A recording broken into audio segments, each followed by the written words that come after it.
Hey guys, Camye with 29 Online, riding the Specialized RockHopper 29. Overall, I thought it was a good ride for the price point. I think on the flip side of this bike, I think this bike is kind of set up a little more aggressively. It's going to give you that more cross-country aggressive ride and feel. I think it's going to be, you're a little more stretched out on it as opposed to a little more upright on it. I thought this bike didn't do quite as well. It's in slow handling, but I felt like it did better charging through stuff faster at a faster speed, more aggressively. I felt like the fork performed a little better. It didn't bounce off as much stuff as some of the other forks did. But at slow speed, I felt like it was more of a cumbersome handling bike. However, I felt at higher speed, it handled a little bit better. It cornered quite well, actually.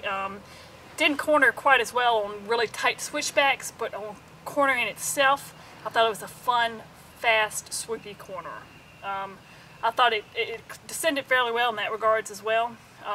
Climbing, it did pretty good on climbing. I think, you know, the payback for not the best climbing bike I've ever ridden, but was the descending and the cornering.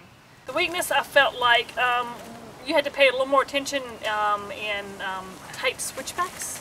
I felt like a couple of times the front end wanted to hop up on me a little bit. But again, you know, you had to pay a little more attention to that. I thought the climbing, it climbed fairly well. It wasn't a very clean, crisp, precise climber. I felt like the front end was a little slower, a little less responsive on the climbs, but you still got up the hill. Okay. Okay, so what kind of rider do you think is going to enjoy the RockHopper 29? I think this bike's going to be really good for an introductory bike to a cross-country rider. More so than a weekend warrior. I think this is a great bike to start out with somebody who's just starting to get into riding, or has ridden some, or you know, wants to ride and wants to get into more of the cross-country scene. This would be a great introduction bike for somebody that wants to do their first race. I think it certainly gives you that stretched out cross-country position. So. Okay, all right. So let's talk about componentry. What do you think is the one thing you would change right away on the bike? Or is there one thing you would change right away?